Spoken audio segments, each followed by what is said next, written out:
Now before this video starts, I would recommend that you watch part 1 first, and that will be up here. Back in 2017, I used to use a super old HP compact laptop from 2005, but in October 2018, I ended up destroying the laptop, attempting to fix it because it got a virus. Now, about a month ago, I found the laptop after having not seen it in a couple of years, and I tried to get it back up and running, and that video got a lot of support, and a lot of you want me to continue trying to fix the laptop, so that's what I'm going to be trying to do in this video. Now, there's only one problem. This is what it looks like right now. Yeah, that's a little bit of a problem, so let's try and put it back together. There's laptop guts. Now, a lot of you gave me some suggestions on what to do with the laptop, and the first one I wanted to try out was test the CMOS battery and see if it's dead or not. Here it is. It's a CR2032. Now let's turn the multimeter on and let's test it.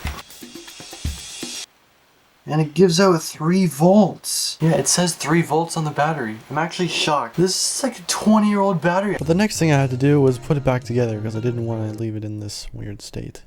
Put that in there. It scared me. There, full rebuild. It's now back together. It's now back together. Let's find out if reassembling it makes it work.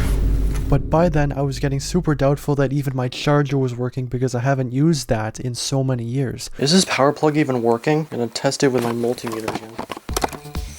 What's the output on this thing? 18.5 volts at 6.5 amps.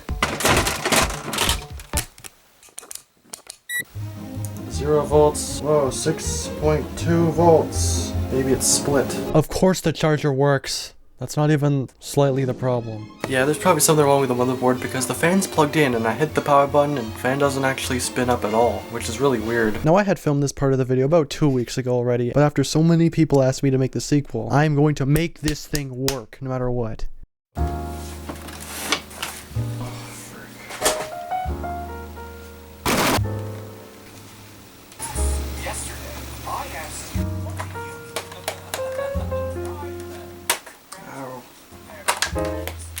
Look at this.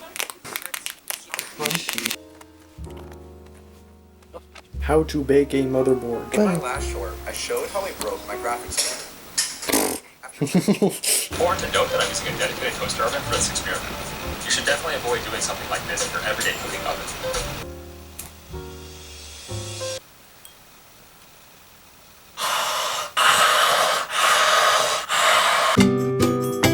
Now, a lot of you told me, what if it's just the screen that's broken? So I put the bare minimum in here. I'm gonna set up my phone camera. Let's try and turn it on. Oh!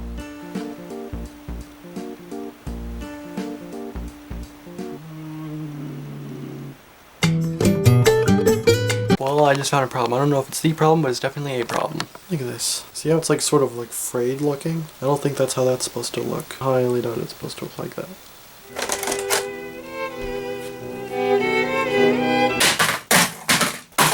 Don't ask me to do a part 3. So yeah, that super old laptop is a lost cause. I might make a part 3 where I order the same laptop off of eBay and then just swap parts so that it's the closest that I can get it, but don't expect that video to be within the next few months. I do have another childhood laptop that's broken right now. That's an Asus X555Q, and I might instead make a video fixing that because that actually seems doable. Also, I am nearing 3,000 subscribers, so leave some questions and video ideas down in the comments and I will definitely get to them. And yeah, I'm gonna see you guys in the next video.